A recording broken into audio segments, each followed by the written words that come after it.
All right. Welcome, everybody, to NorCal Sports Network. The Giants get a big win to start the series against the Rangers, 5-2. Looked good at the beginning, kind of in the middle, kind of started to look like they're going to not hold on. And then Michael Conforto with a 3-2 get-me-in fastball because who was pitching? Robertson. He didn't want to walk him and make it, 2 men on base. Grooves one. And Conforto doesn't miss it. Wow. And Giants go up 4-2 and then add an insurance run with an Elliott Ramos. Wasn't that the one where Ramos knocked in the run with the base hit? Right. Yes, because that was his one RBI. Ramos goes 3 for 5, raises his batting average to 320, highest among all active Giants. I thought he didn't have it, man. I thought Ramos, I thought that we've seen enough of Ramos. What happened? Ramos isn't going to play in the big leagues. Yeah, well, all the guys that we were telling last year when we were saying, come on, give him at bats. Just give him at bats. 76 lifetime at bats he had going into it, and everybody. And Farhan was just, you know what? If Slater and Lee and Conforto didn't go down, we wouldn't even be seeing this. True. I guarantee you Ramos would not be up if those guys did not get hurt. And that just goes to show you how Farhan has totally misjudged this thing. Just really bad calculation on the talent of Ramos. Because Ramos hit well last year in AAA. He's like, Ramos should never go back to AAA again. Nope. He just is a guy that's proven. Yeah, he's not just he's not a hacker. He goes out there and he puts out some quality at bats, right? I mean, that's what we could see about what this kid is doing. Yeah, and I agree with Alive. Oops, what happened there? I hit the wrong button. What's going on here? I'm getting so many pop-ups coming on. Right here. Is that what you're looking for? There it is. Yeah, just hit it at the same time. Yeah, Ramos is the best regular on the team. Yeah, I said that a few days ago. I agree with you, Alive. I think he is. I don't see anybody who's, probably at this point you'd have to look at Chapman and say he's probably their next best regular, even though he's not hitting for average. He makes up for it with his glove, and he does. I think he's been taking some while. He's been getting on base. He hits the ball hard when he hits it. He just misses it a lot. And that was, that's my thing. In fact, do we have his the box score? No, not the box score, but the let me pull it up here. I think he's K rate. I know Yaz. I figured his out tonight. I know what I got it right here. Okay, Matt Chapman. We got it right here, guys. Let me just pull it up here. I know that Yaz is at 32%. 32%. 32 for K rate. Yeah. And here is Chapman. This is before tonight. What did he do tonight at bats? Let's take a look. He went 1 for 3. No Ks? 1 strikeout. All right, 1 for 2 3. blocks. 1 for 3. So he was, prior to tonight, he had 239 at bats and he had 60 Ks. So 61, and he's up to 242. So he's about 25%. 61 divided by 242. He's at 25%. So he's about league average. So Chapman's actually, but Yaz is horrible. He's at 32%. And yet he was sent down, or Matos was sent down at a 12% K rate compared to Yaz's 32. And the averages were pretty similar. I mean, what is Yaz hitting? Like 210? What is he hitting? I'm not looking. Yaz is hitting 212, 215. 215. Okay, yeah. 210 to 215 range. Yeah. All right. And he's striking out 32% of the time. I'm sorry, that doesn't cut it to be a regular in anybody's lineup. Yeah, I mean, seriously, if you're going to strike out 32% of the time, you better be doing what Schwarber does and hitting a lot of bombs. Exactly. Because Schwarber doesn't hit for average and strikes out a lot too. But I'm curious. Do you think his K rate is Kyle Schwarber's? What do you think his is? It's up there. Let's take a look. It's up there. Kyle Schwarber for the 24 season has 81 strikeouts in, oh my gosh. He's 81 divided by 229. That's close to 35% Schwarber, and Schwarber only has but look what else he does. 46 base on balls. There you go. There it is. That's the prototypical baseball player of today. Yeah, 300 home run, a strikeout, or a walk. He hits it too, right. It's like perfect. That is your perfect 3 true outcome player right there. Home run, strikeout, or WOP. That's it. Walk. So it's instead of a whip for a pitcher, it's a hisso.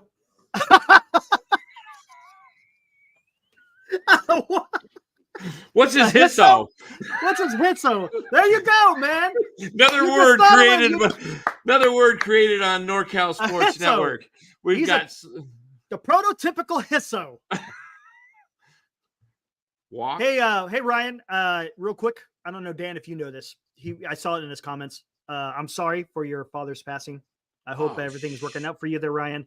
Wait a minute. Come on here. Just enjoy your time here. Hopefully it kind of takes your mind off things. But yeah, Ryan, my thoughts and prayers are for you and your family. Ryan, and the guy that's been on our show, Ryan. Correct.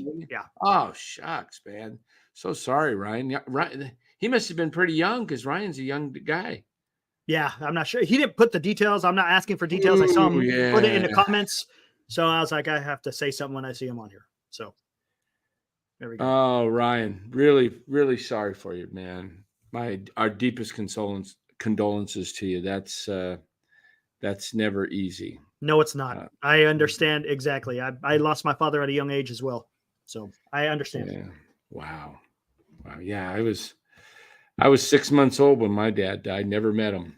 Yeah, I was 18. Wow, 18. Yeah.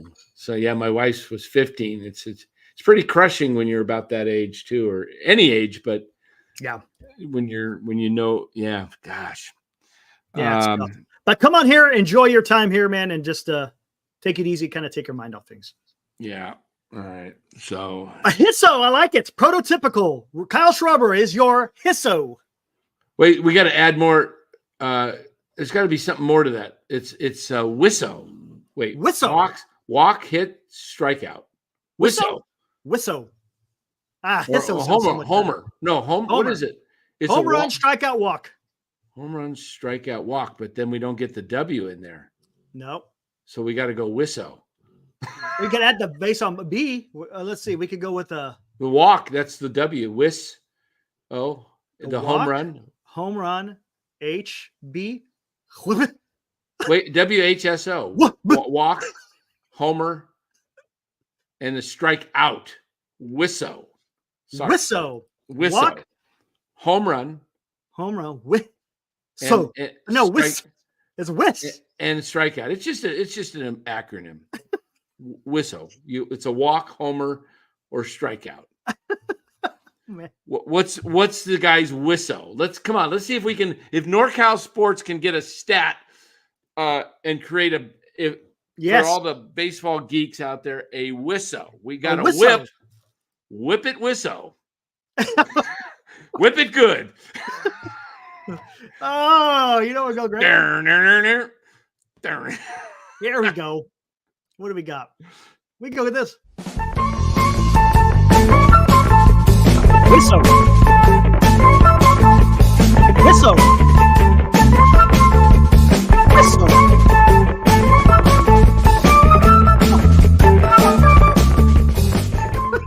Hey, look what got left on the shelf over there tonight.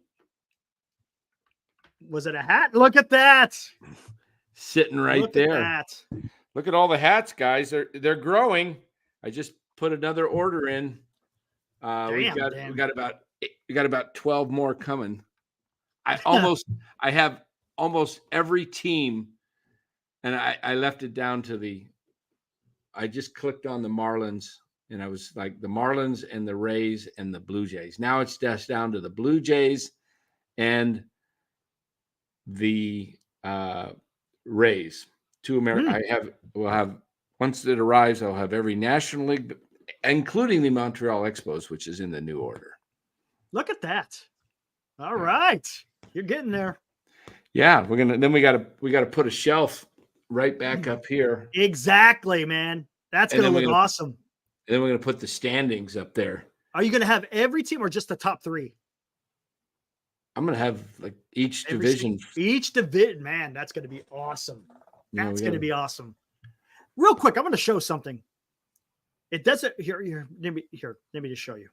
We brought this up before. Baseball Savant. Look at this. Fielding run value, 79. Here's great. The reason why it's diagonal like that is because he hasn't had enough at bats. And you probably could guess who this is. Ramos? Yes. Yeah. Okay, here we go. So look at this. Let's just do average exit velocity. You're into great. See, you're getting close to great. Average exit velocity. Bat speed. Wow. Pretty great. Barrel percentage. Hard hit percentage. His sweet spot, I don't know what the LA sweet spot is, but whatever. His chase percentage, not bad. It's above average. His whiff percentage, and his K percentage, that's got to be worked on, right? Look at his base on balls, though. And his base on balls is way up there. And of course, his fielding and his run. So he's above average in almost everything. This is almost like this is what we almost call a 5-tool player here. Almost, Dan. What are we looking at? What's this thing called? Baseball Savant. Yeah. Is this something you subscribe to, or is it freebie? No, it's free. Just Google Baseball Savant, type in your player. Look, check it out. Let's check out Matt Chapman, for example. There he is. Boom. There he is. Gives you, the last 3 seasons. Well, the last 2 and then the current. Over 8 seasons gives you the average of his OPS and all that stuff. Look, you could see a whole bunch of different stuff. But here we go. Cool. This is free. His base running value. Look at that. Yeah, he's a good base runner. Yes. I got to say, he is a very good base runner. There you go. Batting again. Bat speed. Look at that. Where was Ramos at? He was 76? At 76. He was right around 76. Hey, you know what? Let's take a look at somebody else's bat speed who's hot right now. Okay. Wilmer Flores. I think he's in the mid 60s. 68 or something That's getting a bit hot, isn't it? Yeah, it is. Hot. I think he was about 68. Ooh. Not qualified.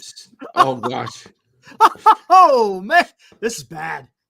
Yeah, this is why he's been struggling. See, and look at now he's not striking out a lot. He's great there, but everything else, man. Yeah. Let's see his running. Oh, wait a minute. Wait, let's just running. He's not qualified. Negative. He's at 2. What do we got on the? I'm seeing Mark Graves saying you're pushing for a timeout. Don't get personal. Who's that? Who's getting out there? Let's see. He's taking care of it. Mark will take care of it. I know he's got it, but I'm curious who's. Oh, wait a minute. Look at that. Yeah, I brought him back in. Greg? Yep, I said he comes back Friday if he misbehaves. Well, do you see his comment? Do you see his comment? No, what'd he say? Look at 8:45. I mean, Mark's not making. I'm about ready to make the call myself. Come on, Greg. I think that's a heave-ho. At least a timeout. Oh. Greg, man, did you take your meds? Come on. I'm telling you, dude, one more time, and you're gone for good. You're lucky that's just a timeout. Oh, I see. Who gave him the timeout? You? I did. Okay, yeah. There we go. I was going to do the same, man. Come on, Greg. Interrupting the show, man. Come on, man. You can't call everybody clowns and in the chat and words you're using and a-hole. It's one thing to have fun, but man, if you're trying to be fun, I mean, it's like, I mean, especially when you're talking about whatever. I'm not going to even. Yeah. It's not even worth. All right. Hey, dude. Anyways, while we're here, Wilmo, who else do we want to look up? Hey, how Uh, about Jorge? Again, bases loaded. oh, God. He's up there. I bet his bat speed's in the 70s. Let's see. Ooh. Yep, Bat speed, 75. I knew he's got good bat speed. He's got bat speed, but look, everything else. Oh, my God. Hard hit. Look at the hard hit. The hard hit rate is Chase, whiff. Oh, man. not good, man. Fielding doesn't even. We're not going to even get into that. But I bet you. I bet you somebody who. I don't know, man. That's pretty bad, man. I don't know how much longer the team's going to be able to handle with him in the middle of the order. You know, he has his days, but on the whole, it's not very good. Adam C says done with Soler. Put Luciano at the DH. Why not? I don't. Can't be any worse. I'm talking about with the bat. Yeah. Can't be any worse. No, you can't. You can't get any worse for sure. Because when Soler consistently fails when runners are in scoring position. Oh man, has he ever? And Luciano, I think, would thrive. I think Matos would thrive with runners in scoring position. We saw it. Yes, we saw it. He sniffs that out. He loves it when there's guys in scoring position. Yeah, he sure does. Put up Matos real quick. Just curious where he's at. It's gonna be similar to not enough to qualify for. Yeah, it's gonna have the diagonal stuff, but you get an idea. That's not him yet. Come on. There we go. And look at this. Tells you the ups and downs of the game here. Who's cool. See how San Diego, it's more advantage to San Diego. Right. Cool. All right, here we go. Whiff. Ooh, that's bad. No, right? That's good. Whiff percent. That's right. He's 12%. not. Yeah, that's right. 12%. Yaz was 32. You know the whiff and the K. If it's over here, that's bad. But here, see, similar to Jung-Hoo Lee, he doesn't walk a lot. He wants to put the ball in play. Yeah. But here's the problem. You know, you got his bat speed isn't quite elite. I mean, it's only 5 miles per hour off of. I didn't realize his bat speed was. I thought it's average. I thought he's got a quick bat. Oh, let's look at what Luciano's. Yeah. Marco's got to be 75. Marco's got to be 74. 74 min. Come on. Don't make me wrong, Marco. Ooh. 71. Wow. 71. But look at it, hard hit rate. Yeah. Excellent. Well, I don't know what the hell his LA sweet spot is, but it's good. Great for chase percentage. And his whiff, he's only 21%. The league average is 25. Yeah, put Yaz and up he takes there. walks. Put Yaz up there. Anyway, we could probably got to get back into the damn game here. Yeah. We haven't even. Mike Gill. No, Mike. Just Mike. Oh, it is. That's right. There you go. Come on. There he is. Chase percentage. Bat speed 71 right in there. And his whiff percentage 33. K rate 14. Pretty bad. Where's the K rate? It's saying 28%. Yeah, that's 28% K rate. That's a career. No, or this year? I think it's no, 2024 right here. Because he's at 32. We just looked at it. This is not fully updated then. He's at 32%. Oh, yeah, it probably didn't update for today. Yeah, it probably didn't update for today. Well, I mean, he was only at 31, so it's a little off because he was at 31 going into I don't today. think it wait, I think it did update, didn't it? Because it showed Ramos at 320. Interesting. Does it show him at 215? 215. I don't know. That must be, is that career or this year with the K percentage? Well, it says 2024. Interesting. MLB percentile. He's at 32%. I just looked at his numbers. So I don't know where they get that. K percentage, strikeout percentage. Huh. All right. Anyways, let's get back to the game. Yeah. Giants look good. 5-2. Logan Webb looked good. Only one rough inning there in the fifth. 7 innings. 7 innings, eats up innings. The pitch he, or not the pitch he threw, but that comebacker that where he threw off balance and he threw it he was kind of going toward third base and he threw a strike to get the runner to end the inning in the 7th. He kind of winced a little bit, almost like in the shoulder area. Well, almost like it was Melvin said it. He'll get it looked tomorrow, but it was like a stinger. Almost. Ooh, that's not good though. But they interviewed Webb after the game in the. What'd they say? He didn't say anything. He acted like I didn't hear the last part of it, but he sounded like he was okay. And they never asked him. Nobody asked him. And he wasn't. He didn't. Look he ain't like, gonna say nothing.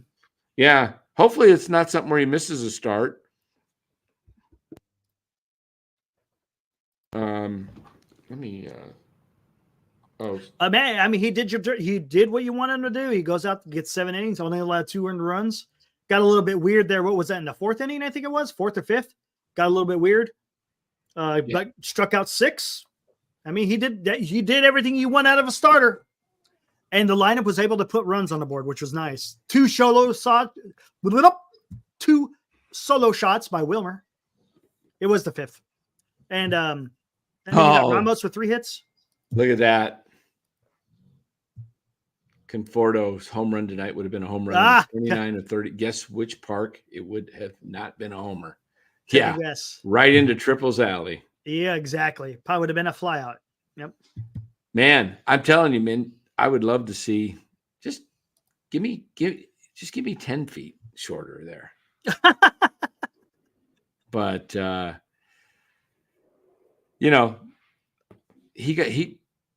you knew that. I thought that was gone. You can kind of tell right on TV with the swing and the, just right.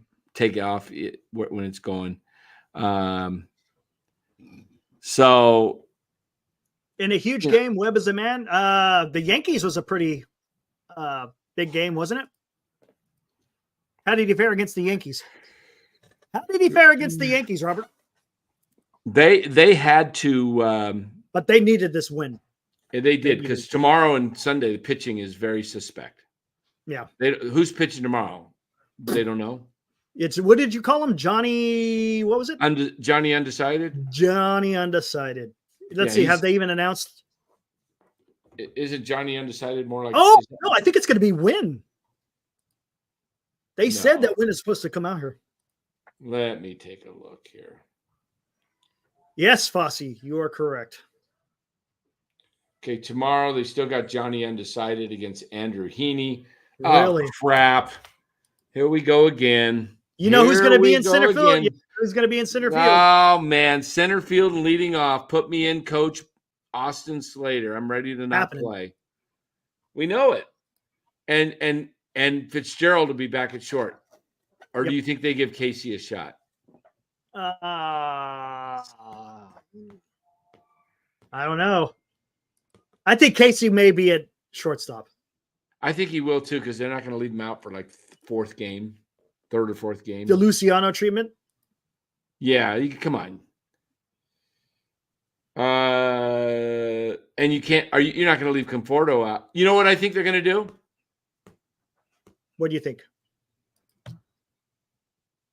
I think it's going to be. No, Yaz will be out. Conforto will be in. Yeah. Conforto hit a home run. Yeah, I was thinking there'd be room for 2, but no, there's not.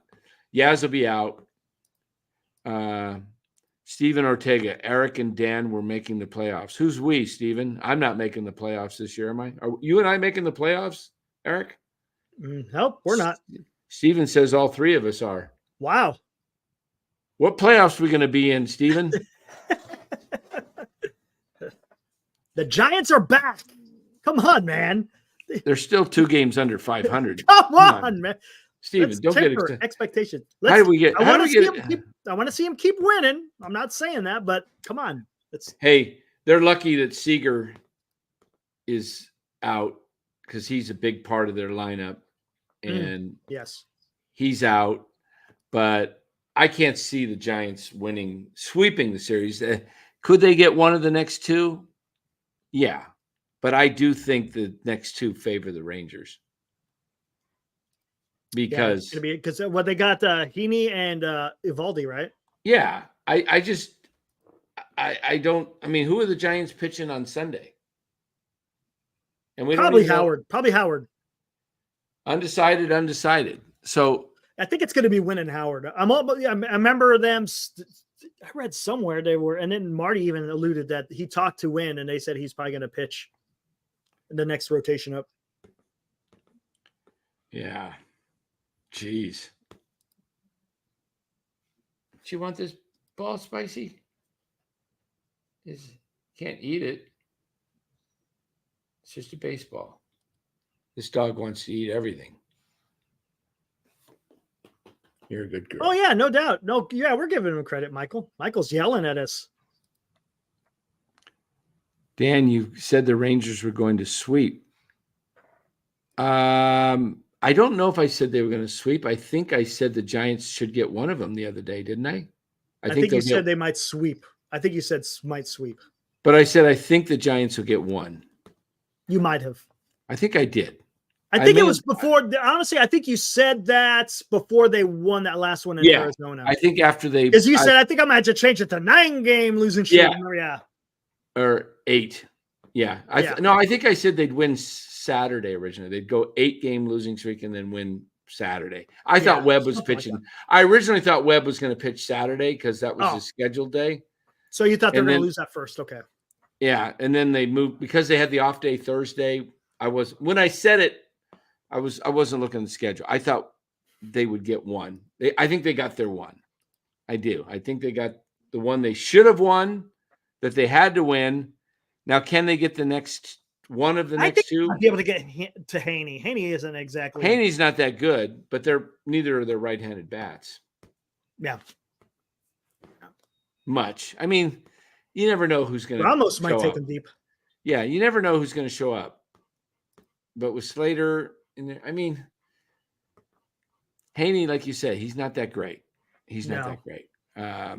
Manoah had to go on to Tommy John. Yeah. Yep. Yeah. I mean, I think this Giants club, guys, is I really think you're seeing what they are. Up and down 500. They're not a team that is going to just put it all together and take off because they don't have sluggers that just show up and they don't have pitchers like tonight we saw the Yankees get shut down. They didn't score until the bottom of the 11th. Mm-hmm. Yamamoto shut him down. I mean, yeah. So we'll see. We'll see. And there's a lot of teams that have players on the roster that already have double-digit home runs. I mean, hell, Judge has got 20, but I think Texas have got 2. Giants don't even have anyone close yet, right? Conforto's got 8. And he missed a month. Yeah. Soler's got what? 6? 7. 7? That's over 2 months. He's averaging 2.5 a month right now. Yes. And he was paid to hit the long ball. Yeah. He's streaky. We'll see what happens. Maybe if it heats up, he'll get moving. But hey, let's welcome in Cody from Even Year Dynasty Show. How's it going, guys? Cody? Full uniform and all. Patrick Bailey, welcome. Of course. Put me in, coach. How are you doing, guys? Sorry about the delay there. No worries. No worries. Yeah. I got the winning hat on tonight. I've always put the winning hat on. Hey, you guys got both of you guys both got the orange bill going. Yeah, I knew Cody would wear that one, so I've got several Giants hats. I've got about probably 5 or 6. Robert, thank you, sir, for the $5. Says, do you guys think the pitch clock has anything to do with Tommy John's this season? No, I'm gonna say no. I'm gonna say a little. I think it's something else other than. I think the fact that it's an uptick this year, they went to see 18 seconds with runners on base is a stressful thing because you don't have the time to gather yourself. And I don't think that elbow is, you're throwing. I don't think it's not getting enough time to reset and just kind of relax. But is the time? I mean, I might have something to it. Do you think it's more mental than anything else, though, as far as pitch clock is concerned? No, I do think guys are throwing without proper, when you get a stressful inning and any runners are on base, you got to really, sometimes you just need to take a breather. No, I understand that. I get that. So I don't know I don't think it's the biggest culprit. I think it's a contributing factor.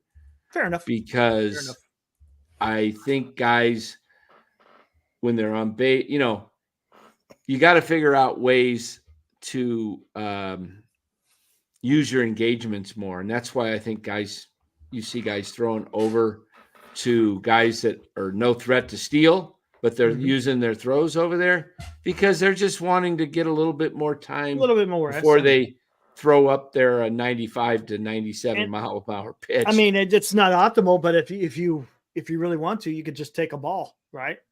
Yeah. Well, just violate it and take a ball. Yeah, you don't really want to do that. You don't want to do that. But you got 2 attempts, and I'm seeing more this year guys using those 2 attempts to guys that are no threat to steal. Mm-hmm. Yeah. And I'm thinking to myself, my original thought, why are you throwing over there? Well, they're just gathering. They need more time. You don't. And it's per at bat, right? It's a toss over per at bat. Per at bat. So when a new batter comes up, you can. Yep. And that's why you're seeing guys throw over there multiple times per at bat. I know. I mean, I've seen Snell do he'll step off and he'll just kind of go like this, and he doesn't even throw the ball. Yeah, it's a lob. I'm gonna fake I'm gonna throw something, but I'm just gathering myself. Real quick, Cody, have you ever seen? We'll get into Snell real quick. Have you ever seen a starting pitcher out there that pulls out a card damn near after every pitch? He pulls out a stinking card, puts it in his glove, is looking at it, and I've never seen. It's very odd. I've never seen that from a pitcher. Right. I mean, you see it often players, with outfielders and stuff like that where they're for positioning, but I can't say I've ever seen it with a pitcher. And I mean, my thing is I'm not as big a fan of pitchers calling their games. That's just my personal opinion. You're a catcher though. Okay. But I'm a catcher, but yes, my thing is I want the pitchers worried about hitting their spots and executing pitches. I don't want them trying to outthink that. And, there's certain guys, and, no one would ever tell Greg Maddux, hey, you can't call your own game. But like Blake Snell, you're not Greg Maddux. Go throw strikes. Got it. That's what you should be worried about. And honestly, who I think is actually calling the game? I think it's Mel. You'll see Bailey looking over there all the time. And I think Melvin. Well, he did it last year. Kapler did it too. Yep. I don't know, man, if I've got a Patrick Bailey or a Buster Posey or whatever, I'm not relying on my coach. Let Bailey call the game.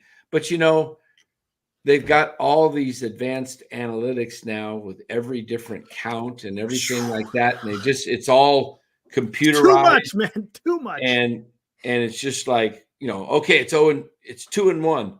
All right, what's the best? Where's this guy hit with 2-1? And they're pushing the button. And my guess, I don't know for a fact, but I'm assuming that somebody's plugging it in Melvin's ear or telling him on the bench or something. Somebody's got the iPad.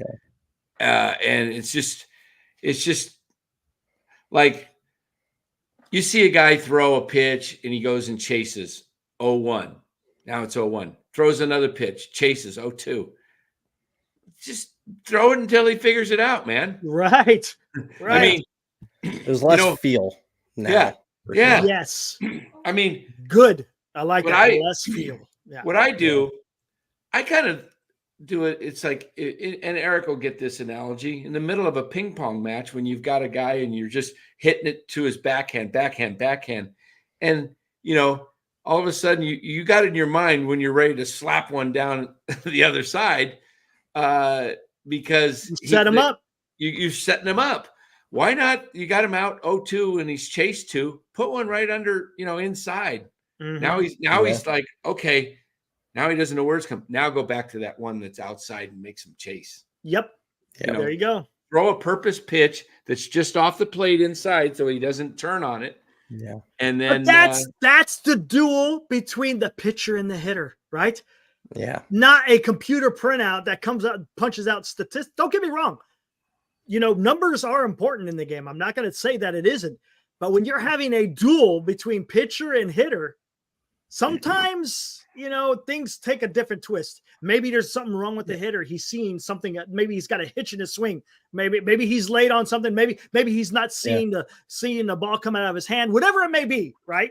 Because each pitcher is going to be different with every hitter. So even he may be a hitter that sees, he can't hit anything low and away. But for some reason, this pitcher, when he throws the low and away, he could see it better. Next thing you know, it could be a shot down the right field line. You never know. But I love that duel. And I hate that is taken away because someone has a printout saying, hey, this is what the tendencies.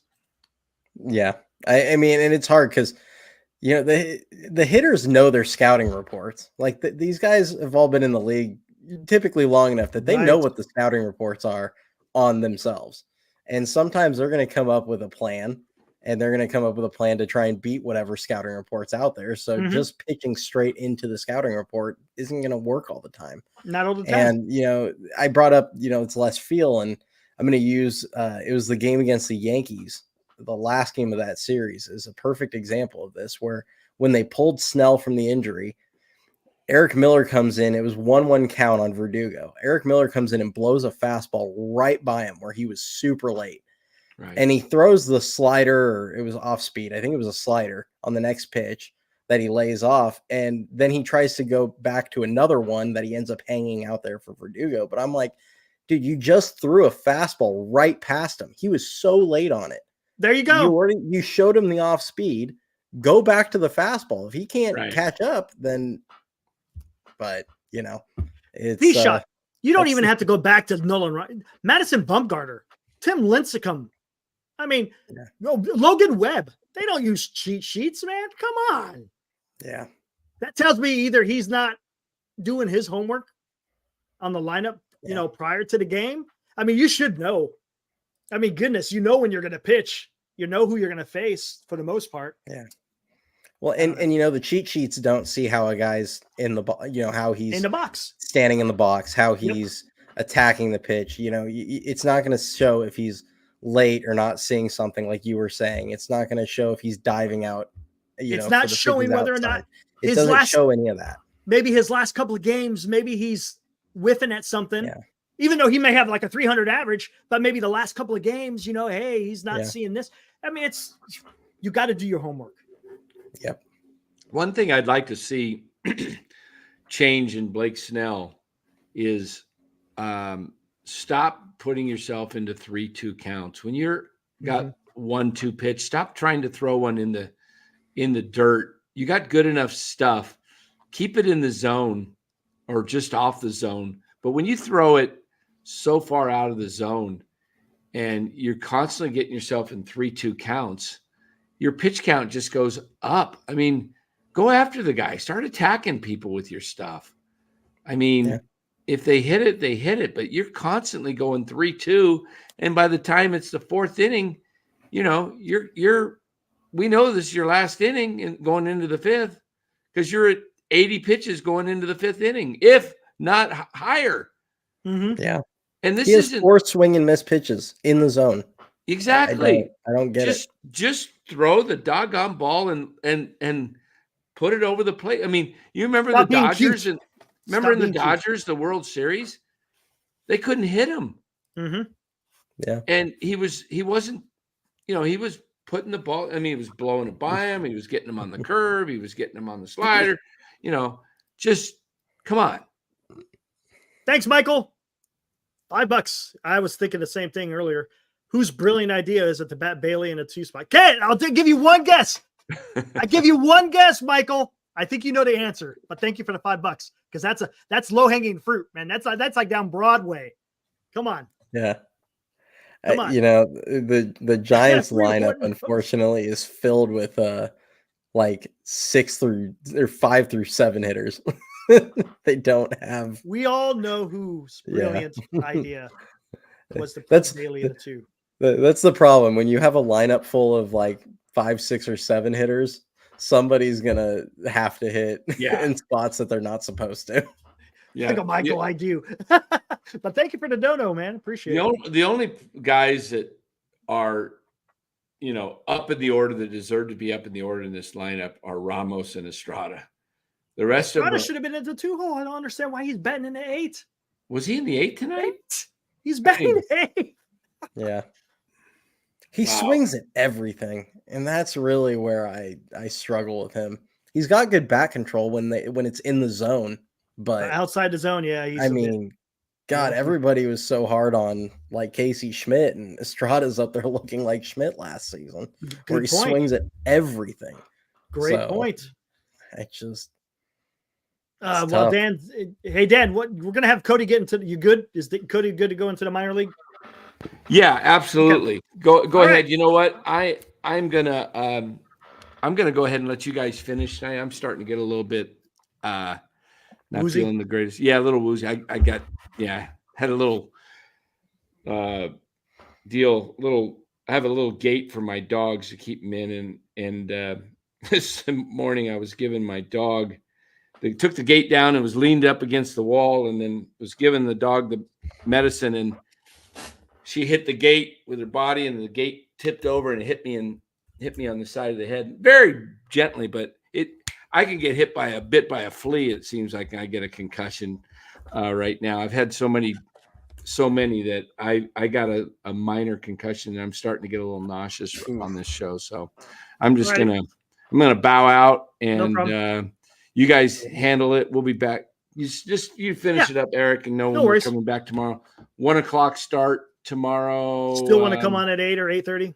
Yeah, sure. That's cool. All right, concussion protocol. Yeah, feel better. All right, Dan. Yeah, thanks, guys. All right, thanks. All right, bye. See you. That's funny. Yeah, matter of fact, you said that earlier, Dan. Got to wear a helmet. Yeah. I'll see you guys. See ya. Take it easy, Dan. All right. Cool. Yeah, Cody. I thought it was allergies the other day, and then I woke up the last 2 days just feeling horrible. It was definitely a head cold. And I was like, well, yeah.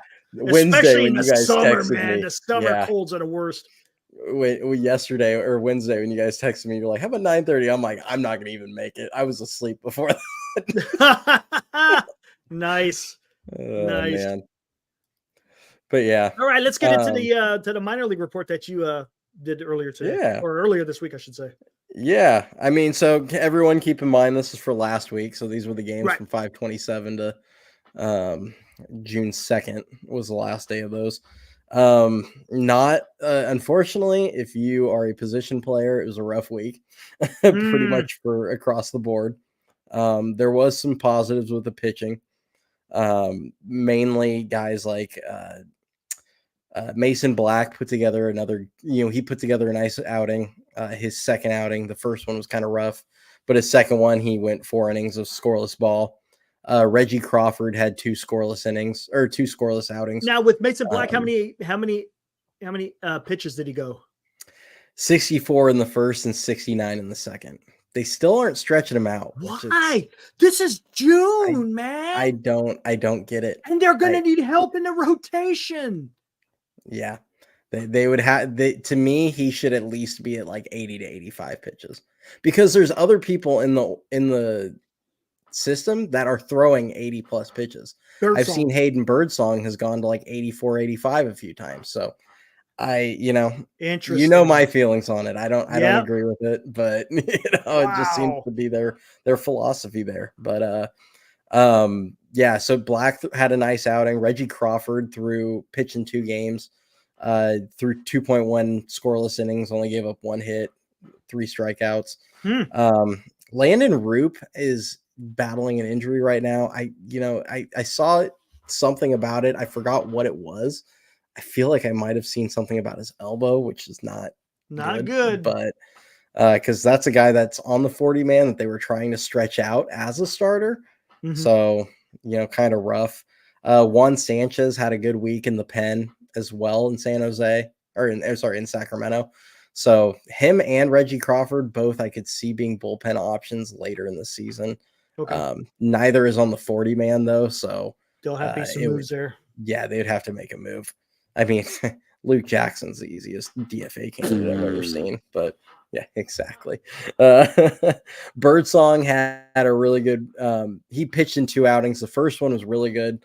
Went 6 innings. Only threw 71 pitches in that one, and he went 6. Wow. Probably. I mean, they usually have plans as far as they're even if the pitch count's down, they won't go beyond a certain innings because the minor leagues, it's about getting guys work, and they're going Right. to have guys in the pen. They want to get the work. So in a normal situation, he probably could have kept going, but he had a really good outing. A few other guys. I'm looking down my notes here. Anything with Wizenhunt?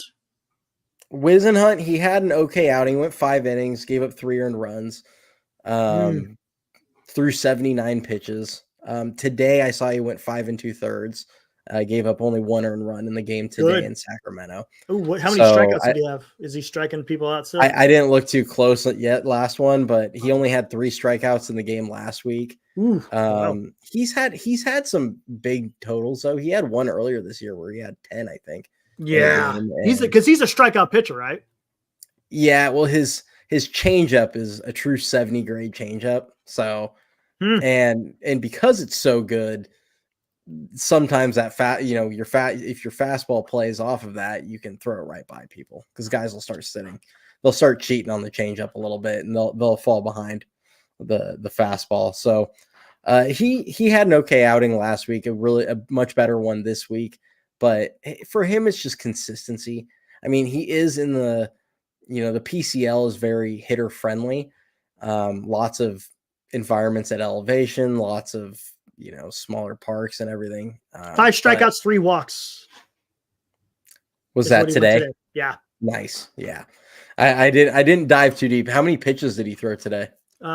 He threw Wizenhunt 88. That's probably the high total in the system. 88 pitches, 58 for strikes.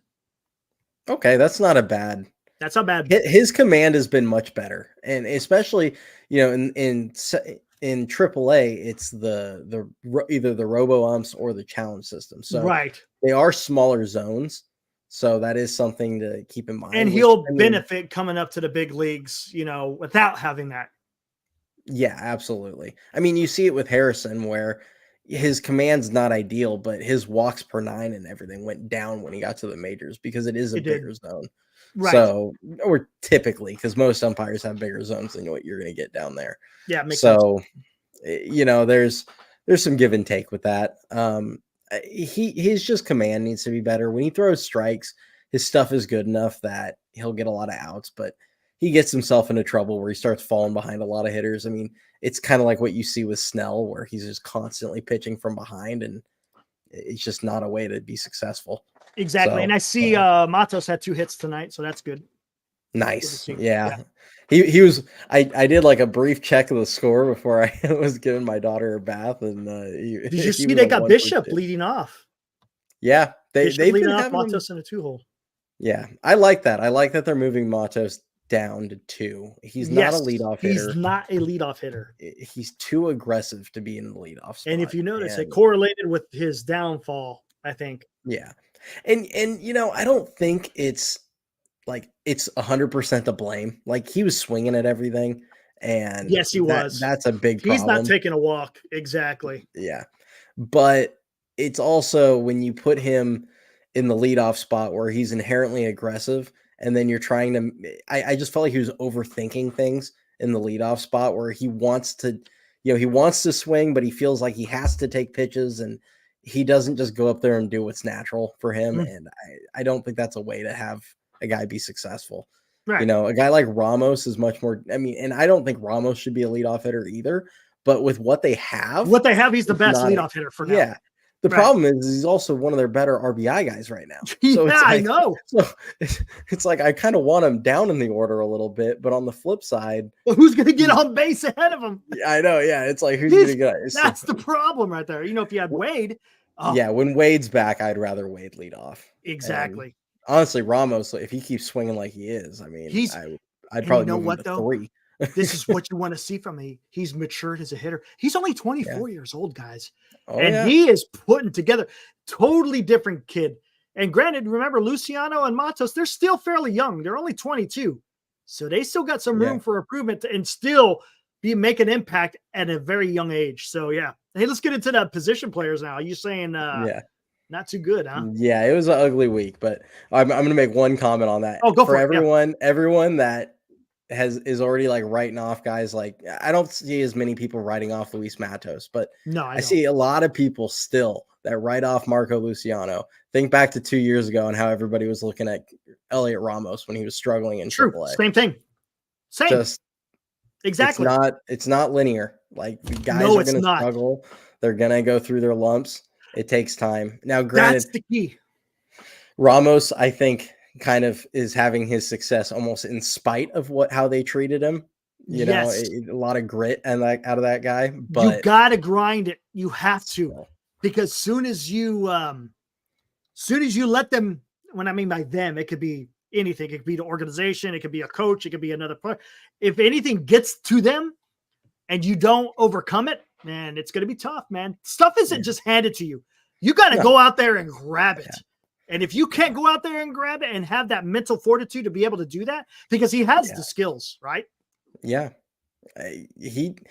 You look at, it's funny because if you look at how many prospect sheets talk about, or like, whether it was Baseball America or all these different, prospect write-ups that different sites do. And sorry. And you read about how they were talking about Ramos kind of before the season. They're talking about, he looks like he's lost a step and his bat speed is slow. And, they were bringing up all these different things, and everyone talked about him like he's suddenly some like C grade prospect. And I'm like, this is a guy that was a top 100 prospect all the way through 2021. And he was as high as like number 63 at one point. And he's been, he was a top 100 prospect for like 4 or 5 years. Yes, he was. He just was young, and it took him time to get to where he is. But it's not an accident that he was a top 100 prospect. And you gotta, and here's another thing. Kids who are recruited out of college have a totally different experience than these international kids who are signed at 16 or 17. Look, they're not even quote unquote playing high school baseball, right? And now you're coming into a professional organization, and you got to do all your learning for the most part in the minor leagues. And it's not a total easy. Crapshoot. It is. See, guys who are getting recruited out of college, you got a baseline, you got a foundation to a certain extent. So it's totally different. So it's going to take these kids a little bit longer for them to develop, but they're also drafted that much earlier too. Yeah. Well, that's why you see usually the high school guys in the first rounds. I mean, those are guys that you're taking a swing for the fences on. You are. It's a gamble. It's the college guys are, and I would have to really like dig into like what's the success or failure rate for college versus high school. But it seems to me like the college guys are the quote unquote safer route. They are. And it but seems when you're pitching at that level is different than recruiting a high school pitcher. For sure. Yeah. Yeah. Oh, for sure. And then with the high school guys, you're betting on upside. You're getting guys that have a guy like Eldridge who's 6'7", has freakish power, and you're going, he's not even matured yet. Like, his body hasn't matured. As soon as his body matures, he might be a 40+ home run guy in this line. He's probably going to put on another 20 pounds. Yeah. More. Exactly. I mean, he runs around the bases, and it looks like a stiff breeze is going to blow him over sometimes. I mean, he's just... he's very lean. Yeah, but he's probably, he probably doesn't weigh that little, he probably does weigh like 220 or something, but he's just super tall. I would kind of like to understand to know, what is the success rate for kids who are recruited out of high school and having success. I mean, what do you define as successful in the major leagues? I don't know, but I mean, you got phenoms like Bryce Harper, Ken Griffey Jr. Who else came out of high school? I can't think off the top of my head who came out of high school. Strasburg, I think. Strasburg. I thought he was in college. He was in college. He was at San Diego. Oh, Tony Gwynn. And Tony Harper Gwynn managed him. Harper did the JUCO for a year, I think. too. Oh, did he? Yeah. Oh, he did. Okay, I thought he was a Yeah, high yeah. schooler. I thought they got him as a 17 or 18-year-old. Yeah. I mean, it's hard. I mean, Kane was a high schooler. I think Bumgarner was. Was Kane or Mike Bumgarner? I'm Maybe pretty sure Bumgarner both might have been. Bumgarner and Kane. Yeah. Yeah, you Actually, might be right. I knew a guy that Kane played. was. That's right, because he had a scholarship to Mississippi State or something like that, right? But he decided to go with the Giants. Yeah, you're right. Yeah. I had a buddy that faced Bumgarner in high school. And, Really? yeah, he said he saw him, he faced him 3 at bats, saw 9 pitches and struck out 3 times. Wow. He's like, I foul tipped one. That was his. Hey, that's I'm like, you know that's that's hilarious. funny. Is he's still young. He's what, 30 Yeah. something? 30 young, like 30. How old is Bumgarner? I mean, can't he's imagine. I thought it was low 30s. He's probably in his mid 30s now. I'm surprised. I He's think probably he's like done. 36 or so. I think he's done. He got paid. He's like, you know what? I just want to go be a farmer now. I'm done. Don't want to deal with it because the game has changed, and he doesn't. I don't think he cares for the change. No. But yeah, as far as the position players, yeah, you were asking about them. Yeah, I mean, pretty much none of them had good weeks. Diego Velasquez down in high A was probably the best of the bunch. He went 5 for 18. Bryce Eldridge went 4 for 15 with a homer to opposite field. I mean, that's you have down in the ACL, you had Walker Martin went 4 for 16. He had a 2-homer game. That was he struck out a bunch since he's been down there. But you know, the one thing I try and remind people is he had no oblique injury after he got drafted. He had no oblique injury, so he didn't play at all last season. And this season, you know, he had the hamstring injury coming out of the extended spring training. So he basically went what was essentially almost an entire year without playing any competitive ball. So it's not uncommon for these guys to strike out a bunch when they first start their seasons. So I'm not really worried about him until he hits full season ball. I mean, we saw with Marco Luciano last year where he missed a month, and then the first month that he was back, he struck out like 50% of the time. So it just happens. So Wade Meckler was down in San Jose rehabbing. I don't know if he is up. I'm not sure if they've moved him up yet to Sacramento. I don't think they have. But I mean, other than that, I mean, Richmond, it was ugly. Basically, Richmond's been ugly all year, hasn't it? Dude, it seems like every day you open up there and they've scored like 1 or 2 runs. This speaks to how much position depth do the Giants have right now? That's not good. It really isn't, because I mean, I mean, their quote unquote depth is what's kind of saved them to this point, because they've had Wisely, Fitzgerald, you know, Schmidt. But then again, all those guys were AAA, right? Yeah, so they have some guys at the upper levels. It's just coming up behind that to refill into the AAA is a little bit. Damn, we'll have to see though. We'll see. Double A. Got the draft coming up. Yeah, and you know, Grant McCray, he didn't have a good week last week, but he has kind of turned his season around. He's been above average as far as production goes for the level. I mean, he's only hitting like 220, but has some good pop. He still gets on base. He draws a ton of walks. He's not stealing bags this year, which is really weird. I think nobody seems to be doing that, really. He had 52 steals last year, and he has like 6, and it's June. I wonder if he's got like a lower body injury or something that he's just playing through. Because it makes no sense to me that he's not trying to run more frequently. But yeah, I mean, like I said, it's pretty ugly. Barracoto starting to hit a few balls hard. Jairo Pomares is starting to hit a few balls hard. But yeah, nobody's having a ton of success, at least not last week for the interesting. Wow. And now I guess this coming up week, you're going to be able to touch on Matos, right? Yeah, I'll be talking. I'll be tracking Matos down there. And speaking of Matos, hey, let's see what we got here. Hey, check this out. Who's that? Will Clark, right? I think that guy knows a few things. He knows. I think so. Not a big fan of that decision. Talking about the demotion of Luis Matos. I love Matos. He's going to be one of the future outfielders in this organization. Somebody gave me an opportunity. They stuck with me. I'm a big believer in that. You have to stick with the young guys and deal with the growing pains. Wow, where have you heard that before? Guys, come on, man.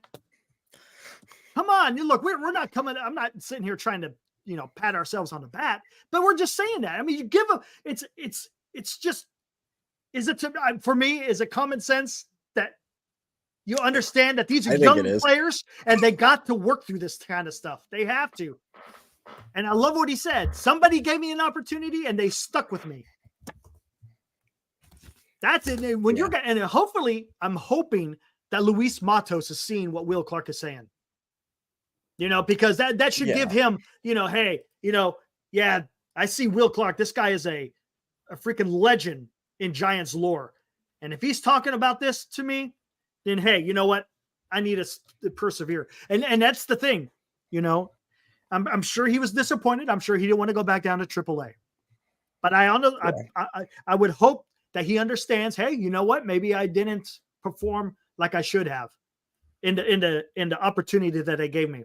Now, of course, I don't think the organization did any favors by putting him in the leadoff spot, and they really didn't adjust off of that. But he can't let that get to him. He's got to be able to, he's got to have tough skin, right? Because if you don't have that tough skin and that easily messes with your mental state, then you're going to have a tough time because, the game is based off failure, right? We talk about this all the time. 70% of the time you're not going to be, you're failing. And if he can't get over that type of the situations, it's going to be tough for him. So hopefully he has he puts it together in AAA and he lets his play speak for himself. That'd be awesome. We'll see. Yeah, and it's funny because, a guy like Matt Williams isn't going to go out and bash the decision. He's employed by the Giants after correct. You can't, but you can't help but think, you can't help but wonder what Matt Williams thinks. He understands. He's probably like, what are we doing here? Like, and if it was as simple as, Michael Conforto or Luis Matos right now, I would understand. Like, because Michael Conforto was arguably their best hitter when he got hurt. He's one of the only middle of the order, like legitimate middle of the order hitters on this team. Like that truly belongs in the middle of a lineup in like the 5 spot. But, it's not like and it's not even just Slater. Like the reality is I think the reason that they sent Matos down is, appreciate you, Cameron. I think the reason they sent Matos down was they're not ready to move Yaz into a 4th outfielder role. And they didn't want to sit there and have Matos, ride and pine 2/3 of the time. Correct. And only play. So it's easier to shove Slater in that role. Now, is Slater any better than Matos? Is he giving you any more production? No, but then you look at what Yaz has done this season, and he has like a 660 OPS. So between him and Slater, it's like you're not getting any better production out of those two. That's exactly. And look, and think about this. So put this in perspective. Yaz is a 6-year veteran, something like that. A 6-year veteran. Slater, I think, is like 8-year veteran. You already know from these guys. And what is Matos? This is his first full year. This is his first full. Wow, I say full year, but he's it's not going to be a full year. But come on, man. There's a huge difference here. You got guys in their low to mid 30s compared to a kid who's in the low 20s as far as age. The upside, come on. There is no upside for Yaz and Slater. There's no upside. It's who they are. It's entirely possible both guys are off the team next season. Absolutely. I think Slater's a given. I think Slater's a given. Yaz they like a lot, and I could see him sticking around as a 4th. I hope it's as a 4th outfielder if they're going to keep him around another year. But he's on his last year of arbitration. He's already making, I think, $8 million this season. Yes. Which means he's not going to get any cheaper next season. Like, right, exactly. Really, regardless arbitration how always goes up. yeah, regardless of how this season goes up, like I'm guessing he's going to be closer to 10 million next year. And now, No granted, way, man. they have no issue flushing 10 million down the drain for Alex Cobb, but Who hasn't are thrown they a going to pitch? do it? Yeah, yeah, and he might not. I mean, I don't know if you've heard kind of the latest on him. He keeps having setback after setback, and he talks about how he'll be great one day, and the next day his shoulder feels like it's on fire. So Yep. it's like, And supposedly he's getting injections in his shoulder or something. yeah, It's like, I mean, he's dude, the done dude's in my done. mind. Yeah, I don't think I don't know if his career's over, but his season's I don't think it's getting going No, at any time I don't soon. think so. And you just, again, like you said, So, they flushed 10 million down the drain for what? yeah, I mean, and they've done it how many times? They did it Too with many times. Listella, Cozart. They're paying part of Haniger and Stripling salaries. DeSclafani. Elsewhere, or in DeSclafani, yeah, and they're paying some of his. They've shown they don't have an issue eating contracts, and that's where I'm like, you have Austin Slater's only owed probably about 2.4 million the rest of the season. Yeah, something Just like that, rip right? the Band-Aid off. He has no future here.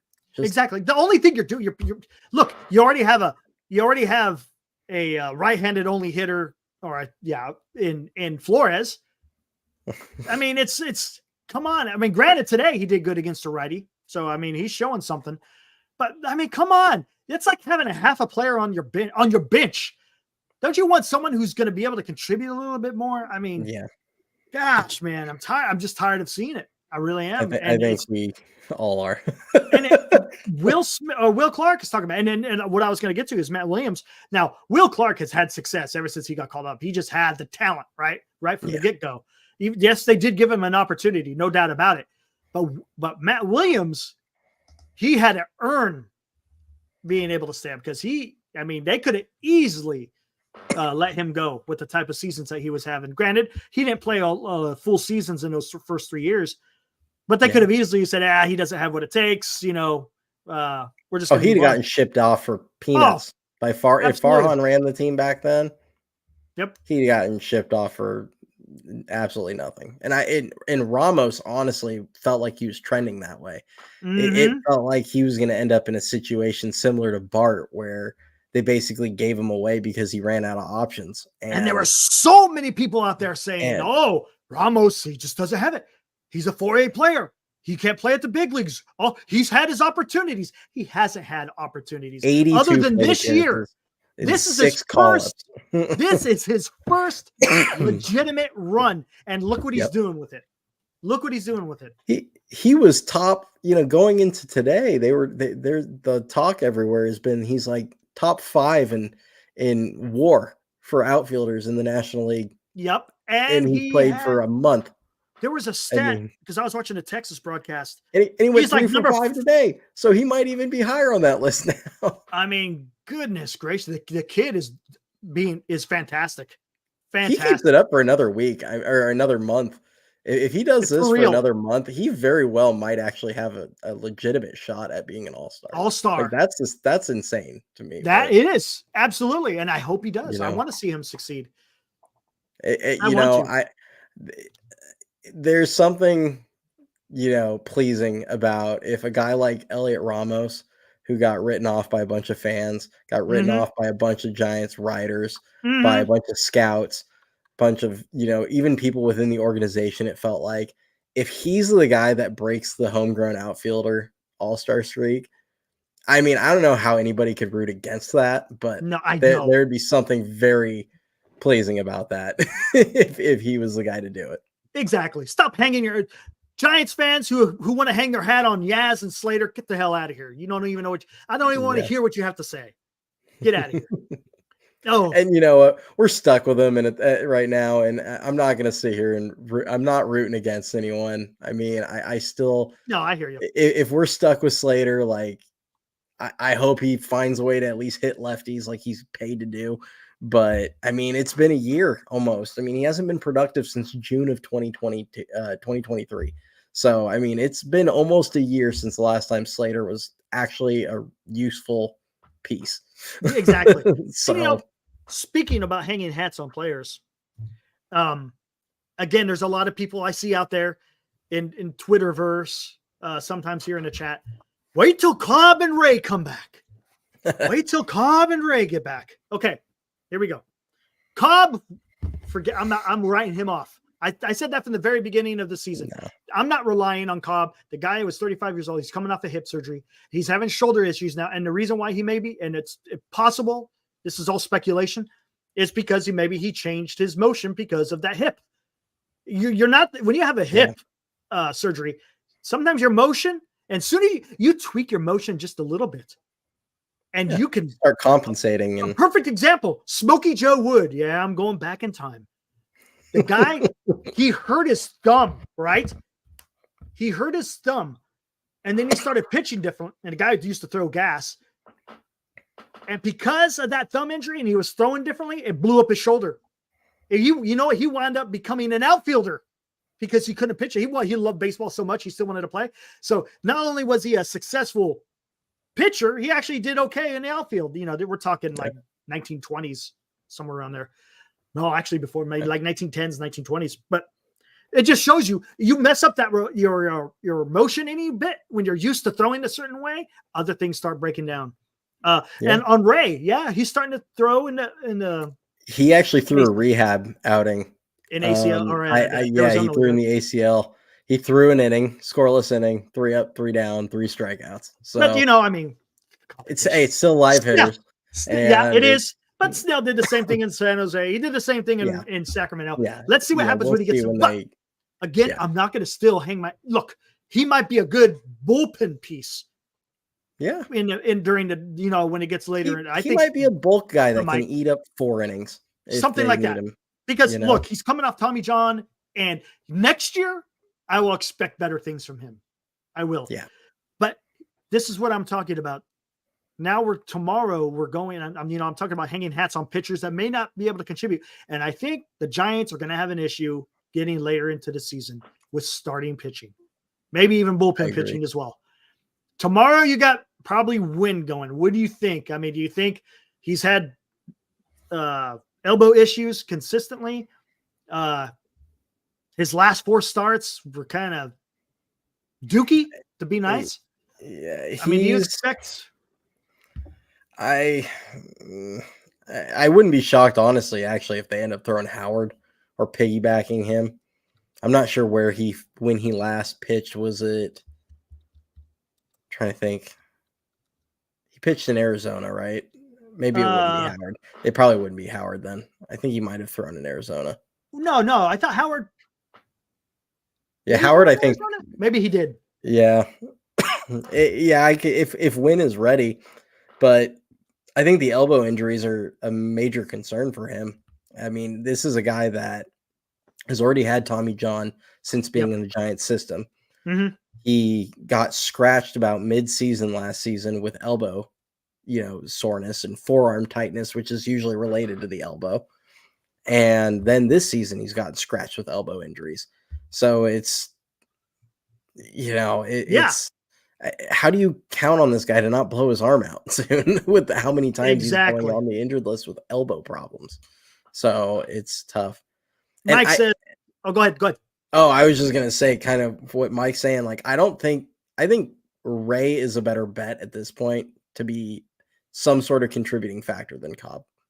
Yes. Okay. Fair enough. Yeah. And he says, real quick, going to save our season by any means, but Cobb and Ray could sure help this damn team. No, not Cobb. If they were healthy, they definitely could help. Yeah, right. But that's the thing is I don't see Cobb being healthy. I don't. No way. If a frog had wings. Ray may be in the bullpen. But I don't. As a starter, I just don't see it. I mean, look, the success rate of Tommy John for people coming back after he's 13 months now recovered from Tommy John. You don't start seeing, your command and how you were before until like a year and a half. At tops, or at the minimum, I should say. I think what we're going to get out of him this season is not nearly as good as what we're hoping to get out of him the next 2 seasons after this. Absolutely, 100%. And the Giants might be in a spot where hopefully Tristan Beck is throwing to hitters again. Actually, I think he's at least throwing off flat ground. I don't think he's Flat actually ground, started yeah. throwing to hitters, but he's throwing again. I think we're in a spot where towards the end of the year, we're not going to have the quote unquote bullpen games, but you might have like 5 or 6 guys outside of Webb that really are only giving you 4 innings at a time. And they might just be piggybacking guys where they go 3 or 4 innings of, Jordan Hicks might only give you 3 or 4 innings by that point, but then you're throwing Robbie Ray behind him or something. They may do something along those lines, which, I mean, it's not ideal, but Yep. Mike makes a good point. Spencer Howard, yes, he has looked good. I don't know why they just don't start the guy. Stop with the freaking opener crap. His stuff is okay. I will say this: he has hung a lot of pitches and thrown a lot of pitches out in the heart of the zone that just haven't gotten hit. True. So, yep, maybe that's the issue. Maybe you're not always going to be that lucky, but yeah, the nice thing, big difference between him and Dalton Jeffries is Spencer Howard can hit 96 with his fastball, so he can at least throw a fastball by a guy occasionally. Somebody. So there is something to being able to challenge guys, and he's throwing the ball well. So I don't want to take anything away from his results. I'm skeptical on the sustainability with how many kind of hanging curve, breaking balls he's left out over the plate. Hey, Mike, I guess you're talking about Cobb, man, dude. His shoulder is shot right now. He's got to take injections just to keep the pain down. Yeah. That's what's going on with Cobb. And this is after having hip surgery in the offseason. Yeah. He's had like 5 or 6 different setbacks. Yeah. He had the hip injury, then he had like elbow, shoulder. And it was elbow, and now it's a shoulder. All sorts of stuff. And that's another thing. Your shoulder keeps hurting. Then you're throwing funny. Now your elbow starts barking at you. Yeah. Cobb is he's a nobody, man. Yeah. He's a nobody. He eats innings. I mean, that was the one thing last year he did was he was reliable and he ate up a bunch of innings. Yes, he did. Along with Webb. Yes. At which when you were giving, when you were throwing bullpen games 3 out of 5 days, you needed the innings that you got out of Cobb. So it was like no disrespect to what he is, but he's a 3 or 4 starter at best. That can give you at best. Yeah, correct. I would agree with that. We'll have to see what happens because again, you got Wynn going tomorrow, and then I'm guessing it's going to be Spencer Howard. Those are your two weak spots. Hicks actually looked pretty good in Arizona. He didn't. Yeah. Now he didn't go deep. He didn't go deep. I will say that umpire cost him a lot of pitches. Oh man, yeah, that umpire's pretty bad. That umpire's pretty they've bad. all been terrible, man. It's been brutal. Have.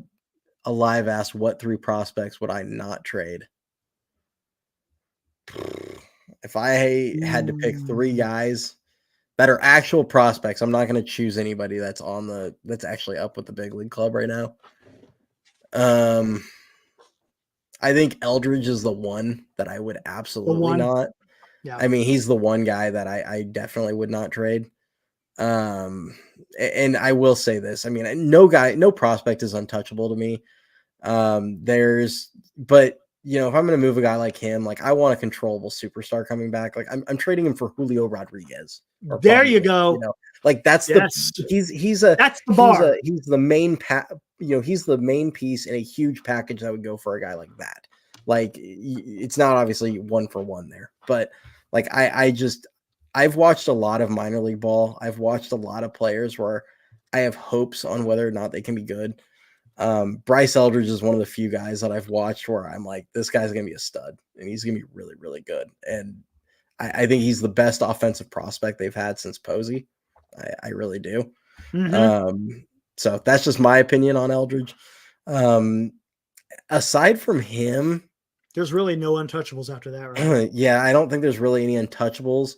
I think Rainer Arias, I really like his game, his swing. Nice. I keep waiting for him to end up in high A so I can catch some of the games up here.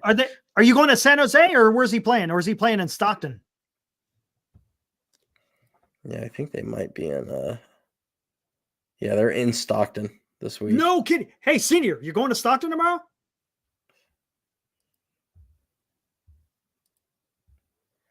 Ooh, what time's the game?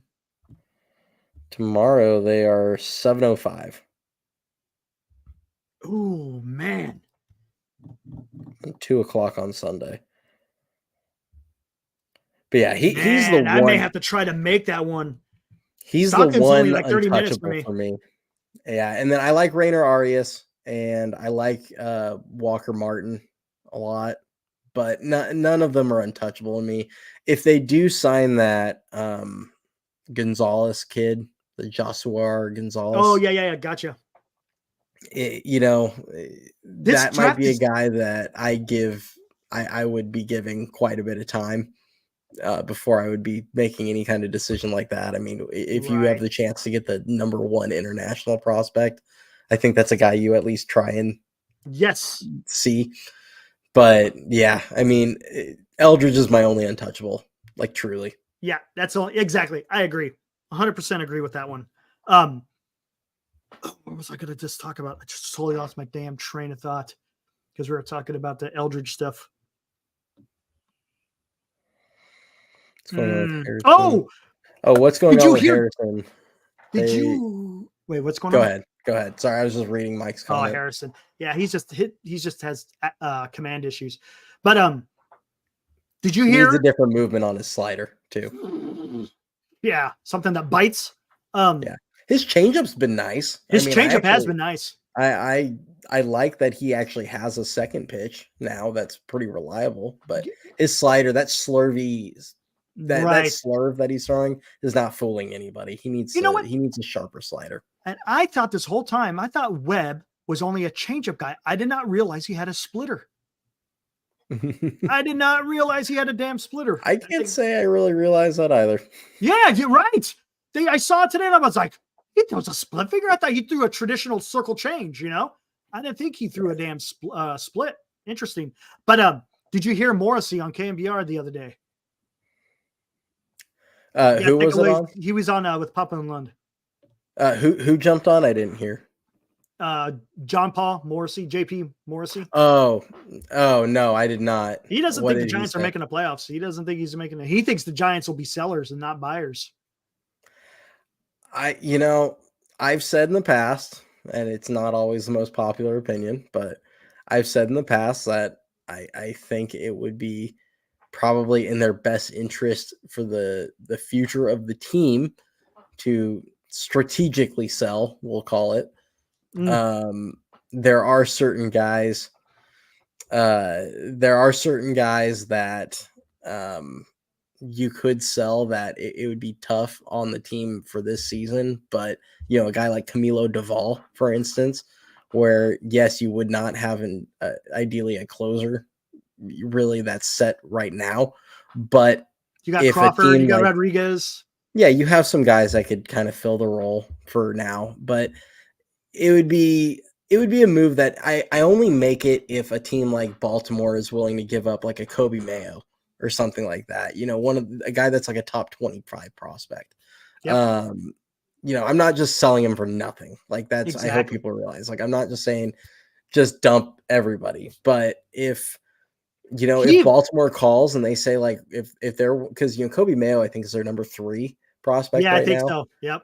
If they were willing to give him up for a young controllable closer, like absolutely. I know. I mean, that guy, he's in AAA with major league experience, I think, at this point. He's killing the ball right now. Let me see what he's even doing right now. He mashes. I mean, he'd be their best power guy. You just stick him at first base. And I mean, I like Lamont Wade, but you can kick Lamont to like a corner outfield spot if you need to. And so let's see what he's doing right now. 2014. I know he was injured for a stretch of time, but I think he still has like 13 homers or something like that. Yeah, and Morrissey, I think, was even floating an idea of maybe trading Wade. He'd be a good trade piece. I have said that Lamont Wade Jr.'s his value will never be higher than it is today. Like, well, maybe not today specifically because he's injured, but this season his value probably will never be higher than it is right now. and he still has a year. I think he has one more arbitration year. He's a guy that if the team falls out of it, I think it's in their best interest. A guy like, one of the guys like Brett Wisely that I want to see continue to get opportunities because he's been pretty solid. I know he has been today, but I watch a guy like Tyro that swings at everything. And I watch Brett Wisely, and I like guys that are up there looking to swing the bat. I don't think anything drives me more insane than guys that are up there clearly trying to draw a walk where they look like they have no interest. Where they have no interest in swinging, and it's like they predetermine. I'm just going to take my. Slater does that a lot too. He'll just sit there and just keep the bat on the shoulder. Insane. Yep. And so I do appreciate a guy that's going to go up there and hack. But also he has like zero discipline. Like he swings at everything. It doesn't matter where it is. And here's Kobe Mayo real quick. It's kind of hard to see. Here he is. 13 home runs, 11 doubles, batting at 291. This is Kobe Mayo with a 359 on base with a 964 OPS. He wouldn't be too bad to pick up, huh?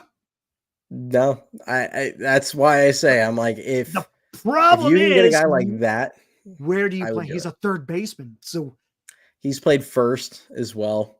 Ooh, okay, there you go. Yeah, you might have to get creative because that's fine. Yeah, but I mean, my philosophy is if a guy can hit, you figure it out. Matos had a bomb today. What did I miss?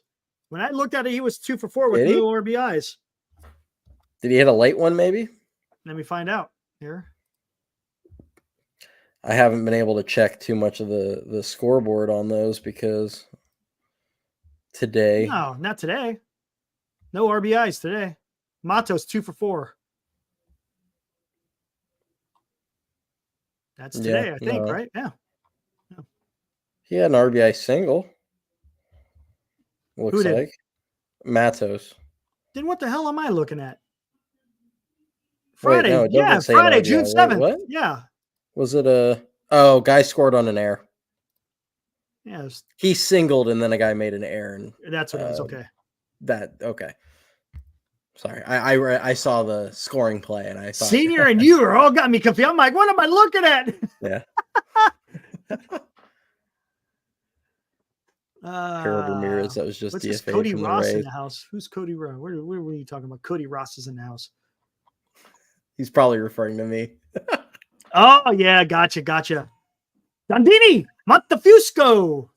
Is that Dan Incognito, man? Is that Dan Incognito? No.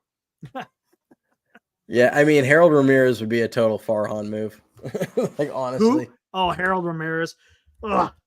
Okay, we could talk a little bit about that before we could shut this down. Yeah, I mean, I don't think they're going to, but it would be a Farhan move. Honestly, it's going with. He's already picked up McKenna. He's already, they still have Slater around. I don't see that move happening. But he hasn't shown it. 2021 was the only time. And look what he had. He waited literally to the last minute to get Chris Bryant. To the last minute. He's just not a guy that goes out there and gets. He just waits to see what's left over. Yeah. I don't know. I mean, there's some guys out there to be had in trades. I mean, if they hang around enough, I don't know who's going to be available. Honestly, that's the hard part. Toronto, it sounds like they're going to sell. I'm not huge on Vladdy personally, although he is playing pretty well this season. Maybe he is turning it around. The cost, and he has declined for a few years in a row. Yeah. He's starting to bounce back this season though, so maybe he's figuring it out. But I don't like when I see a steady decline over a couple seasons. I don't want to just count on guys to turn that around. Even Bichette's not having that great of a year either. Yeah, Jazz. I mean, really, if you look at Jazz's numbers at the end of every season, it doesn't really jump out at you. But he would be an exciting player. He'd be exciting, but man, we already got outfield. He brings some swag to the team, that's for sure. If a guy, I mean, the guy that if he was available, that I would really try whatever I could get would be Kyle Tucker. He went on the IL. Yes, we have Nothing. outfielders, but right. But that's Kyle Tucker. I mean, that guy. But I mean, that guy can rake. So, but yeah, I mean, Luis Robert Jr. I mean, if he can be had, his health. That's the only thing I don't like about Luis Robert. I agree. The health is an issue. It's certainly a concern, but I also look at the flip side, and I think he's like a top 10 to 15 talent when he's healthy. You know what? Hell, just put him at DH then. Yeah. Just put him at DH. Forget it. Don't let him. Who cares? Yeah, exactly, man. Get out of here, man. I mean, the hard part is so much of his value, though, is his defense. I mean, he's I could see him getting hurt playing outfield in Oracle Park, man. I could see it happening. Grand, here's the reality is the price for Luis Robert Jr., and I'm not even exaggerating here. It's the whole roster of the Giants. Is probably something along the lines of Marco Luciano, Carson Wisenhunt, and Luis Matos. Yep. Like 100%. All three of those guys going back. All three of them. I mean, if you just, and I'm not saying Luis Robert Jr. is Juan Soto at all here, but he has 3.5 years of club of control. A lot of control left. On a very team-friendly deal. And when Juan Soto got traded to the Padres a few years ago, when he had 2.5 years, it took like 5 prospects and 3 of them were top 100 guys. So yeah. I think realistically, you're looking at least 2 top 100 guys. And really, Matos was a top 100 guy. And you know, it may even be more than that, because when Atlanta was trying to get Dylan Cease from the Chicago White Sox, they were asking for like the world for just Dylan Cease. Don't get me, he's a good pitcher. Yeah. But it ain't no Luis Robert. And Cease wasn't for 3 damn years. So they're going to be asking for, and they're not looking for people like Conforto. Conforto, you have to send to a contending team because he's good. He's gone next year. Yeah. They want future stuff. Guys like that. Well, and you know, the one thing, the part of the reason why I think Bryce that Eldridge kind of deal would be good. Yeah. I mean, they might ask, but I think you could still get that deal done without putting him in the package. You know, it also, you know, it depends on what other teams are willing to give. It depends on how they like your prospects versus others. And right. That's true. You know, the one thing that a package like that for the Giants would do well for them is all of those guys are either in AAA or the majors, and 2 of them have already had major league experience. So you're giving them guys that are like closer. So I could see that being appealing. You may still have to throw another guy in there, but I mean, it's tough. I mean, there's a lot of drawbacks to it potentially, but there's also a lot of positives, especially if he does stay healthy because of how valuable he is on both sides of the ball. And you know, not that I think they have a chance in hell at getting Juan Soto, but when you go to free agent meetings for guys like Soto or whoever, when you can point to Luis Robert Jr. in your lineup behind them and protecting him and going, hey, he's going to be the guy hitting behind you, not Wilmer Flores, it's a little more appealing to those guys. Right. It's yeah. Pete Alonso, you should have heard what Papa said about that, because after Morrissey had left, he's like, "With the Giants trade for Alonso, what do you do with Wilmer Flores?" And I was like, I was in my car. I'm like, "Did you just say that? Come on." Hey, Flores has 3 home runs in 2 days or 2 games. Come on, man. What do you do with Flores? If you get Alonso, what do you do with Flores? Get out of here, man. Come on. That was a bit weird. The funny thing is, I don't even want to trade for P. Alonso. I don't either. I don't have any faith in them getting a long-term deal done or an extension. Let me rephrase that. I don't have enough faith in them to get an extension done for me to be willing to give up a top guy for him just to walk at the end of the year. This isn't the 2021 Giants where you were on pace for 100+ wins like all season. Like this is a bad. Well, I mean, it's an old saying, you are what your record is, and now this is a bad team. And they're not a 500 team right now. They were 500 for a little while. Yeah. And then it just kind of, and maybe they, maybe they have a run in them. Maybe they have last season they went on a random 10-game winning streak.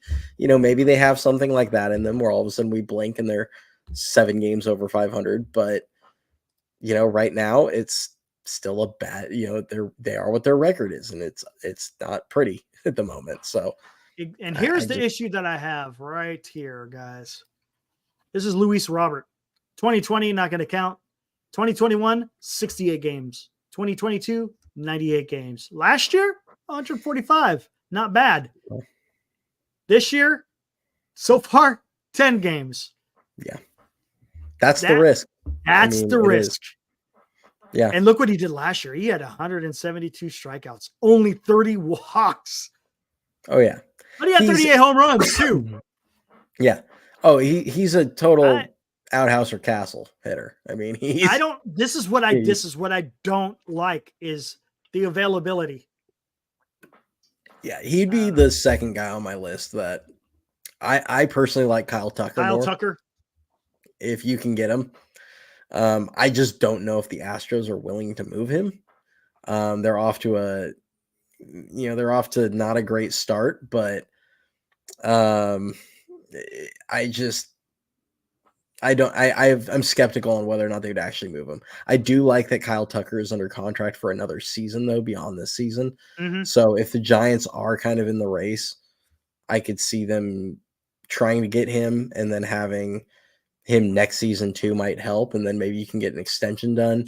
Who's his agent? I'd have to look. Is it Boris? Let's look. Oh yeah. That's the $1 million question.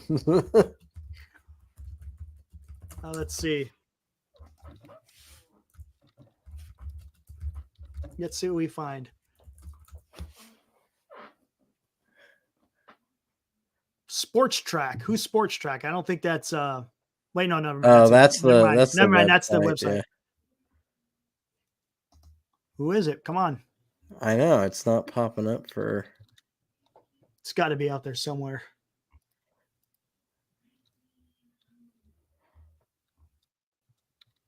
Of course, it's not on the one that I look at. I don't know if somebody. Well, back in February, let's see. Maybe here's a ESPN. He said he was open to a long-term deal. Yeah, I see that one too. I mean, the reality is a lot of these guys are usually open to long-term deals, and then they, that they're basically like, yeah, pay me better than what I'll get on the open market in 2 years, and I'll sign. Excel Sports Management. Let me see who these guys are. I don't think that's. It's not Boris. That's all I know. That's not Boris. Because it says it's his name's in it, right? Yeah, it's Boris Corp or whatever. Yeah, something like that. Excel Sports Management. Hey, Bub, we're not saying that we have faith in Farhan to ever, put his chips on the table. Exactly. This is strictly who we would be attacking, trying to get. It is not us saying that we have faith in him actually doing it. That's the issue. He hasn't. Yeah. Nope. He hasn't earned the benefit of the doubt at all. Oh, wow. This guy's got George Springer, Jason Hayward, Dansby Swanson, Kyle Tucker, Derek Jeter. What the heck? Kyle Schwarber. They got a few people. Casey Close. Okay. Is that Walker Buehler? I think it's Walker Buehler too. Yeah. So, yeah, I mean, he might be a guy that if you put the money in front of him, I could see.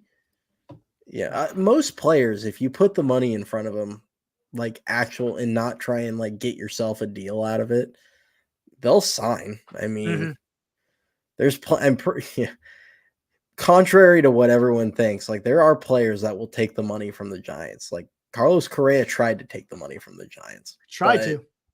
Yeah, we know how that. They have to have but they have to have the willingness to actually go there with the money, and that's where, when these guys have options, and other teams are giving them the same amount of money or very similar money, they'll find other places to be more enticing. But if when Tucker can only negotiate with the Giants or whoever, if they get one of these guys, they've shown an ability to. They've shown the ability to get extensions done with guys or get them re-signed once they get them in the building. Hunter Pence is an example of that. So I think if they got him and they really cared about getting an extension done and showed him the money, then I think they could do it. But that makes sense. Yeah, that makes sense. I can't say I'm going to watch any of the Oakland Oakland Ballers. Ballers. I'm not gonna watch the Oakland Ballers, man. But I would be willing to bet that the ratings for them are probably about the same as the A's. Probably better. Might even be better, yeah. Exactly. Might All have right, better guys. attendance. Get ready to close this down.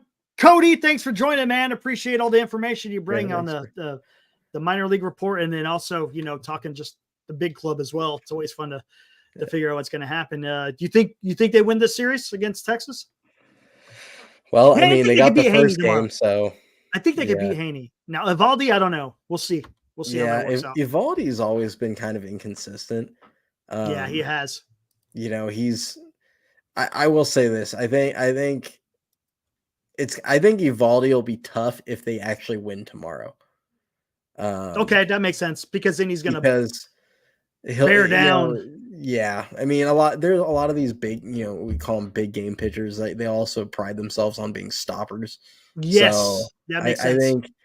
I think if they get up for those kind of tomorrow, games, I think he'll get up for that game, knowing that he can try and stop the bleeding and get them going. So, but I think they can. I mean, winning the first game is huge, and if you can find a way to win this series and win the series against Houston, you're right back in a okay spot, and you go from there. But it's Mike, is your words good as gold? Is that what you're trying to say, Mike? You're putting yourself out there, man. Just saying. Hey, we hope they sweep Texas. Yeah. He says, mark my words. That sounds like good. That sounds like good as gold. That's what it sounds like to me, Mike. Oh boy. All right. Anyways. All right, Cody, we'll catch you on the next one. Maybe next Wednesday, right? Somewhere around there. Yeah. Wednesday should be good. I don't think. Hopefully, I'm not dying of a cold. I don't think you have a day off that day or anything like that. Yeah. Hopefully, you're over that cold, man. Colds, man. Yeah, I should be good. I thought it was just allergies, man, and then it was just like it just got worse. Yeah. Oh, summer. Like I said, summer, spring colds. Those are the worst. Anyways, all right, Cody. Thanks again. Thanks, chat, for showing up. We'll be back tomorrow, 8:30, somewhere around there for the second game. Even though it's an afternoon game, we're going to come on in the evening. It seems like that's the better time to come on. We'll see if the Giants can go for the series win tomorrow. Who's going on the mound? Oh, we think it's going to be Keaton Wynn. That's the thing, man. We'll see how that works out. But again, tune in tomorrow between 8:30, somewhere around there, and we'll break it down. All right, guys. See you tomorrow night. Woo!